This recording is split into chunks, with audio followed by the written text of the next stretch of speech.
Cara, eu perdi o pênalti ali, mas eu tava tranquilo, sabia que eu tava fazendo uma boa partida, a confiança tava lá em cima, então sabia que a qualquer momento eu podia reverter essa situação, como foi a outra vez contra o Inter lá atrás. Graças a Deus mantive a cabeça no lugar, pés no chão, a torcida tá de parabéns, mais uma vez encheu aqui o Mineirão. E agora a gente tem um jogo importante contra o Red Bull lá, e se Deus quiser vamos sair com a vitória mais uma vez. Pra gente fechar, Caio, essa reação do Cruzeiro agora, fez uma boa partida contra o São Paulo, vinha aí dessa sequência negativa, mas começou a melhorar, digamos assim, no jogo contra o São Paulo, agora conseguiu uma vitória maiúscula, 3-0 em casa, muito tempo que não ficava sem sofrer gol, muito tempo que não fazia 3 gols numa partida, é o início dessa reação com uma temporada positiva? Não, os primeiros jogos ali foi um pouco complicado, a gente estava tentando encaixar uma formação e encaixar um estilo de jogo, e agora o professor Léo, acredito eu que ele acertou a formação que ele queria jogar. O time encaixou bem. E hoje a gente não tomou gol, isso é muito importante. Nossa defesa foi muito bem hoje também. Todos os jogadores estão de parabéns pela raça, pela vontade. E é esse espírito que o Cruzeiro tem que ter para os próximos jogos. Ufa! Enfim, o Cruzeiro estreou na temporada 2025. Um belo jogo. Leonardo Jardim fez mudanças e conseguiu uma mudança importante no Cruzeiro, de atitude, de organização. No aspecto físico também, na intensidade do jogo, o Cruzeiro melhorou bastante e fez um placar merecido 3-0 sobre o bom time do Bahia, que hoje não jogou bem. Vamos falar muito sobre esse jogo e também sobre os demais assuntos do programa. Estou aqui com Carlos Eduardo O Mansur e Richarlison. E além disso eu conto com vocês também por meio da hashtag Troca de Passes. Vão lá no X, no Twitter. Imagino que os cruzeirenses estejam entusiasmados com o jogo de hoje, uma vitória importante. O Cruzeiro dá um salto na tabela de classificação. Vocês viram a classificação agora há pouco. O Cruzeiro é o 5º colocado nesse momento. Veja que é um time que não vencia no campeonato. A primeira vitória já vai a 7 pontos. O Cruzeiro chega então ao G5 ali, né? O 5º colocado neste momento. Carlos Eduardo Mansur, o que mudou no Cruzeiro? Porque não só a escalação, mas o Cruzeiro se apresentou à torcida com aquele desejo de ganhar o jogo, com aquela organização mais perto daquilo que a torcida imaginava para esse começo de ano, que lá atrás, quando as contratações vieram e tal, deve deixar o torcedor bastante empolgado para 2025, não, moço? Boa noite. Boa noite, Felipe. Boa noite, Richarlison. Boa noite a todo mundo que está assistindo a gente. Eu não conseguia olhar para o jogo sem pensar na entrevista recente do Pedro Lourenço, dono da SAF do Cruzeiro, em que ele dizia ter errado nas contratações. Conforme o jogo ia andando, a minha sensação... Eu não sei se de fato errou, eu não sei o que alguns dos jogadores contratados e que estavam no banco hoje vão produzir ao longo do restante da temporada. O que me parece claro é que desde sempre o principal erro era a ausência de um projeto esportivo, né? A política de contratação não colocava muito investimento e muito status em jogadores numa etapa avançada de carreira, sem rendimento alto recente, ampliava demais a média de idade do time e baixava a intensidade. Se você fosse eleger os 11 iniciais por status, por maior investimento e pelo nome, pela badalação, com que chegaram ao Cruzeiro. Isso resulta na queda de um treinador e na chegada de outro absolutamente descasado com esse tipo de modelo. Porque se vem um treinador, e que claramente, como está reafirmado e principalmente demonstrado no jogo de hoje, que aposta num time de pressão, intensidade altíssima, recuperação rápida de bola e ataque rápido, isso não combina em nada com as principais contratações feitas no início do ano. Então a sensação que eu imaginava assim, era o Leonardo Jardim ouvindo a entrevista do Pedro Lourenço dizendo: não, pode deixar que eu vou consertar. Só que para consertar, a gente vai ter uma mudança radical de base de time. Não, é até possível que por uma mudança de atitude, de momento físico, ou eventualmente, que esses jogadores que não estavam hoje, Dudu, Gabriel... o Eduardo é um outro jogador que veio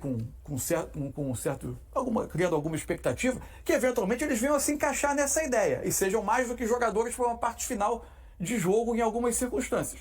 Mas hoje, pelo que vinham rendendo com o Cruzeiro e pelo que vinham rendendo nos últimos momentos de carreira, é difícil imaginá-los executando essa ideia, que só funcionou porque a decisão de pressionar o tempo todo era uma decisão dos 11 que estavam em campo. O Cruzeiro foi uma unidade o tempo inteiro pressionando o Bahia, que fez uma partida muito ruim. É isso aí. Ô, Richarlison, boa noite. A gente sempre fala que quando troca o treinador, às vezes o jogador se motiva um pouco mais, quer mostrar um pouco de disposição extra para tentar conquistar um espaço no time. Isso tem a ver ou teve mais com a organização que o Leonardo Jardim hoje colocou em campo para enfrentar o Bahia, hein? Boa noite. Boa noite, Diniz, Mansur, a todos que nos acompanham. Tem um pouco de tudo, Diniz. Eu acho que assim, principalmente o Jardim entendeu o que ele precisava fazer, quais eram as características importantes para que determinados jogadores pudessem crescer individualmente, mas tendo o coletivo muito melhor do que tinha sido feito até agora com o Cruzeiro. Por que eu falo isso? Quando ele entra com uma formação com 3 volantes, e aí ele coloca o Christian, que é um jogador de intensidade, de mobilidade, de movimentação, de entendimento de jogo, ele dá uma sustentação para quem? Para o articulador, que é um jogador que é importante para esse time, que é o Matheus Pereira. Porque quando o Matheus Pereira ele fica vulnerável, que ele precisa recompor, que ele precisa entender, fazer movimentações na parte defensiva, ele perde aquilo que ele tem de melhor, que é a criação. E tendo essa sustentação de três volantes, ele fica livre. Ele consegue fazer aquilo para que o Cruzeiro possa criar oportunidades ofensivas de maneira mais natural, não forçadas. E aí entra também a sacada de ele trazer 2 jogadores jovens, o Wanderson até que não tão jovens, com 30 anos, mas é jovem, e o Caio com 23, que entrega essa pressão com intensidade a todo tempo. Isso não foi só contra o Bahia, já tinha sido contra o São Paulo, e que faz o Cruzeiro subir suas linhas, entender que tem um lado esquerdo muito bem legal com o Kaique. Esse menino tem uma resistência de velocidade legal, uma percepção de movimentação bacana, e do outro lado um jogador mais veterano, com entendimento de vir como um construtor, que é o Fagner. Então ele entendeu que precisava fazer mudanças com encaixes e, acima de tudo, mudar essa rotação desse time, que era muito mais apático, era muito mais passivo, para um time muito mais intenso, para um time muito mais brigador. E aí o resultado é isso. Fez uma grande partida. É claro que a gente vai falar da partida apática e abaixo daquilo que a gente tem acompanhado do Bahia, mas é mérito do Cruzeiro, que fez o Bahia sentir. Antes do pênalti, a gente vai falar depois, eram 3 pressões fortíssimas em cima do goleiro e do zagueiro, que já tinham errado. A terceira foi o pênalti, que foi a gota d'água. Ali, o Cruzeiro falou assim, opa, estamos fazendo certo. Então, assim, quando você se predispõe a entender as características do seu time, dos seus jogadores, e potencializar para que coletivamente você tenha um time diferente daquilo que vinha sendo, mas, acima de tudo, dando oportunidade individual para cada um fazer aquilo que tem de melhor, o resultado é esse. É por aí. Vamos saber mais então, direto do Mineirão, lá em Belo Horizonte. Rogério Correia, Carlos Eduardo Lino e Fábio Júnior vão conversar com a gente sobre esse bom jogo do Cruzeiro. Tenho a impressão de que é o melhor da temporada, né? Esses 3-0 sobre o Bahia. Até disse aqui que era a primeira vitória, mas é a segunda, né? O Cruzeiro havia vencido o Mirassol na primeira rodada, exatamente. Na abertura do campeonato. Tudo bem, meus amigos? Imagino que os torcedores tenham saído em êxtase aí do Mineirão depois dessa estreia, diria, do Cruzeiro em 2025, porque é mais ou menos isso que o Cruzeiro estava esperando lá atrás, quando esses reforços todos, né, chegaram com pompa e formosura. Não, Rogério? Boa noite, bem-vindo ao Troca, amigo. Boa noite pra você, boa noite pro Mansur, pro Richarlison, todo mundo que acompanha o Sport TV. O meu time eu não mudo não, hein? Tá aqui o Fábio Júnior e o Lino. Agora, você disse muito bem, foi talvez a melhor atuação do Cruzeiro na temporada. E o Cruzeiro, desde o início do Campeonato Mineiro, que foi um jogo contra o Tombense, que o Cruzeiro tomava gols em todos os jogos. Hoje não tomou, ainda fez 3-0. Ô Lino, se a gente gostasse de trocadilhos, a gente diria que o trabalho do Jardim começou a florescer. Ele montou uma equipe contra o São Paulo, né? E agora repetiu a equipe. Ele só mudou o adversário, mas é a mesma equipe que começou contra o São Paulo, quando o Cruzeiro também jogou bem. Verdade. Diniz, Mansur, Richarlison, um abraço, amigos. Não existe certo nem errado na história que eu vou contar, mas é que a gente está acostumado no futebol brasileiro a ver o treinador se adaptar ao elenco que ele tem e colocar em campo aqueles jogadores, né, de fama, melhores, pelo que já fizeram na carreira e tal. Ele vai juntando jogadores dentro de campo para ver o que acontece. O Leonardo Jardim, Jardim começou pela ideia dele. Ele tem uma ideia de jogo, colocou essa ideia em campo e foi buscar dentro do elenco do Cruzeiro os jogadores que se adaptavam a essa ideia de pressão em saída de jogo do adversário, de movimentação constante, de toque inteligente quando esse é preciso, e a gente foi vendo os resultados disso. Isso é um treinador que consegue colocar dentro de campo o que ele pensa e não se adaptar ao que colocaram no colo dele. Aí floresce. E ele tem um currículo para isso, né? Já foi semifinalista de Liga dos Campeões, ganhou o Campeonato Francês. O Caio Jorge tem um mérito que ele não se abateve, né, Fábio Júnior? Porque ele perde um pênalti, né? Mas depois vai fazer 2 gols. Não, até porque, Rogério, o atleta ele sabe quando ele está bem no jogo, né? Independente de ter perdido o pênalti, ele sabe que está se movimentando bem, aquilo que nós chamamos a atenção. Acho que quando você está com confiança, as coisas vão fluir naturalmente durante o jogo. E ele deu uma resposta muito positiva novamente dentro do jogo, né? Após perder o pênalti, mas continua movimentando. Jogador que participa muito da partida também. Acho que hoje, em si, o Cruzeiro funcionou muito bem. E quando o Richard fala em relação aos 3 volantes, né, que jogam hoje, são 3 volantes que marcam bem, mas que também tem muito boa saída de bola. Tanto é que eles participaram hoje ativamente dos gols marcados pelo Cruzeiro. Então acho que isso é importante também em relação à participação desses homens de meio campo. Aí já estava amadurecendo o gol do Cruzeiro, uma bela defesa do Marcos Felipe, que entrou no lugar do Ronaldo, que saiu machucado. O gol do Lucas Romero, ele fez no Campeonato Mineiro um gol muito parecido, batendo forte de fora da área e metendo essa curva aí, que a bola sai do goleiro. O Marcos Felipe dá um passo para o lado, faz uma leitura da batida, mas no meio do caminho repara que não é ali que a bola vai, é no outro lado, não dá mais tempo de chegar. Não, amigo. Pode ser assim. Falha de leitura dele. Exato. A bola nem foi tão no canto assim, ela nem sequer bate na bochecha da rede, né? Quando a gente fala, ela bate naquela rede de trás. Então acho que era uma bola muito defensável, acho que pelo menos na minha interpretação, a leitura da batida foi ruim do Marcos Felipe, né? Me lembrou muito você batendo na bola. É verdade, só que a minha fazia 2 curvas, essa fez uma só ali. Olha outro volante participando bem aí, ó. Vocês que estão com o volante na mesa aí, ó. Olha a bola que o Christian mete pro Caio Jorge, ele vai ganhar na corrida, né? Evita a falta para fazer 2-0. A bola do Christian foi perfeita no tempo certo. A movimentação também do Caio Jorge, quando ele abre um pouquinho pro lado direito, né? Pro lado direito ele dá essa possibilidade dessa bola entrar entre os zagueiros e ele já recebe ela na frente, e aí ele tem velocidade, ganha do zagueiro e finaliza muito bem para fazer praticamente o seu segundo gol na partida. Depois vai ter uma bola, olha só, que o Lucas Silva carrega, outro volante do Cruzeiro trabalhando, vai fazer a jogada com o Caio Jorge, que domina e bate no canto. O torcedor do Cruzeiro curte o Caio Jorge desde o ano passado, tem problema de lesão, mas tem uma boa média de gols. Foi uma tremenda contratação, né? Tem vários jogadores do Cruzeiro que ainda estão nessa fila aí, que eu gosto muito. Você tem o Lautaro Dias ainda, que eu acho um tremendo jogador dentro desse elenco. O elenco do Cruzeiro é muito rico. Sabe o que chamou a atenção, já que tem chamado a atenção também em relação ao Matheus Pereira? De Neno, me esqueci de falar até de Neno, sim, que está voltando agora de lesão, que é um jogador que tem característica também diferente, que é o único nesse elenco do Cruzeiro, na verdade, né? E no Bahia, o único que apareceu mais no segundo tempo foi o Eric Pulga. É o que tentou mais jogadas ofensivas, de velocidade, de drible, de finalização, mas muito pouco também em relação a tudo aquilo que o Bahia pode apresentar pelo elenco que tem. O Bahia realmente fez uma partida muito ruim hoje. E com relação à questão do Cruzeiro, né? Quando o Cruzeiro aparece coletivamente, funciona bem, os jogadores individualmente também aparecem. Matheus Pereira, principalmente. Matheus Pereira, hoje eu estou vendo o Matheus Pereira diferente, mais solto dentro do campo, um cara que tem liberdade de movimentação, mas mesmo assim ele está mais intenso, ele está mais dinâmico, está pedindo mais a bola, está aparecendo mais para o jogo, e é aquilo que o Richard falou anteriormente, é um jogador importantíssimo para esse time do Cruzeiro, porque é um jogador que pensa, um jogador que articula as jogadas ofensivas. Enfim, eu acho que o Cruzeiro, o Leonardo Jardim está conseguindo extrair dos jogadores as suas melhores qualidades dentro das suas principais características.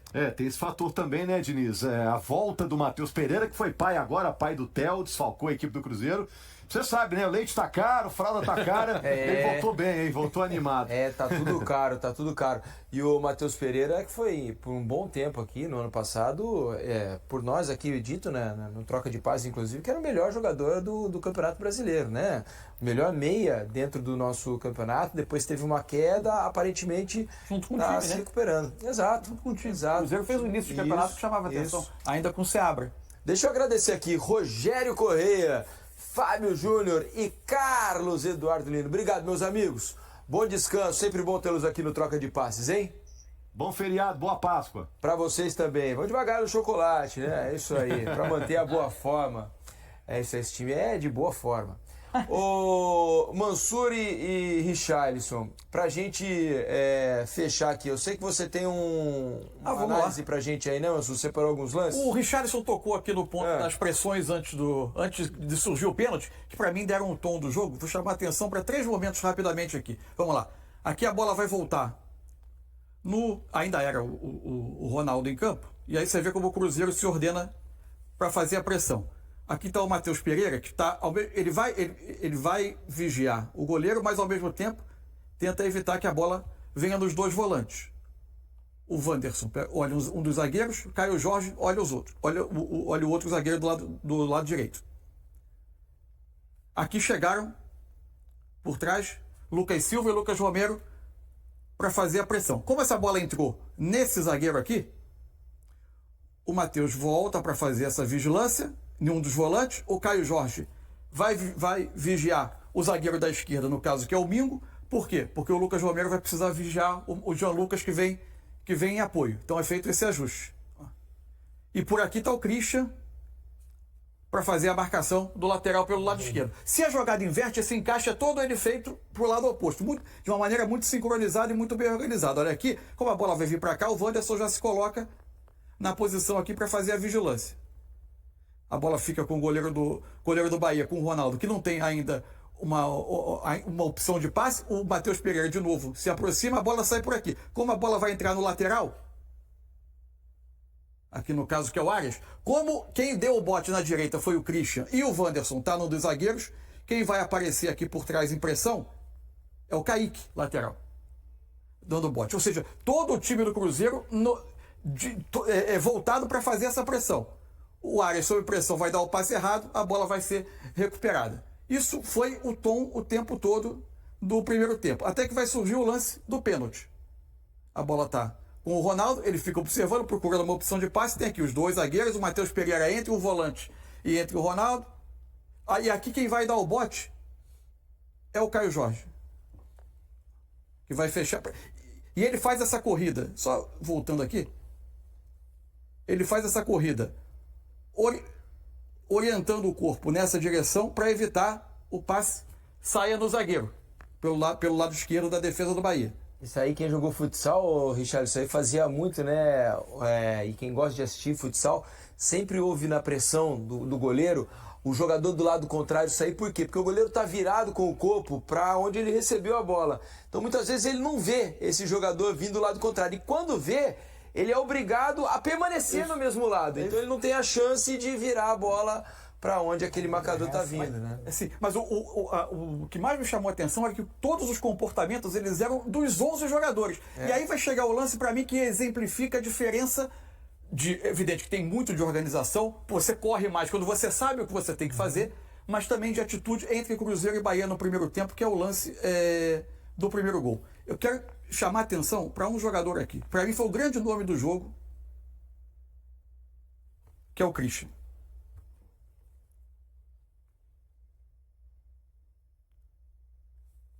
Perdão, que saiu. Essa é a marcação descoordenada do Mansur. Ele tentou mas marcar o jogador e a marcação, o marcador fugiu, né? Ele era o alvo do passe, eu estou voltando aqui. Ele era o alvo do passe. No computador dá para voltar, se fosse o jogo era gol do adversário. A bola não chegou nele, e olha a atitude dele no campo. Ele é vital para que o lance do primeiro gol acontecesse. A partir daí, o Cruzeiro retoma a bola, o Bahia está com 6. E olha o tempo que vai demorar para aparecer mais um jogador, enquanto o Cruzeiro vai tramando, e é o espaço que vai ter o Lucas Romero. Agora chegou o Jean Lucas, mas aí já é tarde. O Romero já está preparando o chute e sai o primeiro gol. O Cruzeiro muito mobilizado para competir contra esse Bahia. Bom de se ver hoje. Imagino que o torcedor tenha ficado bastante satisfeito. É uma partida, mas já mostra um caminho, pelo menos, né? Então, acho que o Leonardo Jardim, a partir dessa leve amostragem, vai tentar direcionar esse Cruzeiro daqui para frente. Leonardo Jardim causa surpresa com a escalação do Cruzeiro para o confronto contra o Bahia. Veja os detalhes.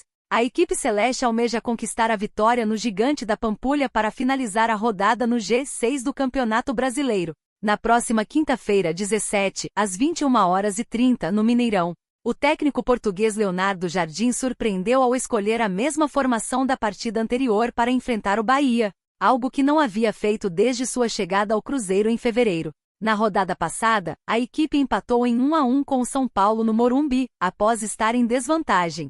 No jogo, o Cruzeiro teve Cássio, Fagner, Fabrício Bruno, Vilauba e Kaique, Lucas Romero, Lucas Silva, Christian e Matheus Pereira, Wanderson e Caio Jorge como titulares. Os atacantes Dudu e Gabigol, 2 dos principais reforços do clube nesta temporada, foram deixados no banco de reservas. Dudu jogou no segundo tempo, enquanto Gabigol não chegou a entrar em campo. Durante a coletiva de imprensa no Morumbi, Jardim expressou satisfação com o comprometimento dos jogadores, levando-o a repetir a escalação contra o Bahia. Confira os detalhes. Até agora, o técnico já comandou o Cruzeiro em 8 partidas, acumulando uma vitória, 4 empates e 3 derrotas. Caso vençam o Bahia nesta noite no Gigante da Pampulha, o Cruzeiro garantirá um lugar no G6 do Brasileiro. E aí, galera? O que acharam? Deixem nos comentários. Não se esqueçam de deixar o like e de se inscreverem no canal e acionar o sininho para receber as notificações. Até mais, Nação Celeste! Vamos pra frente!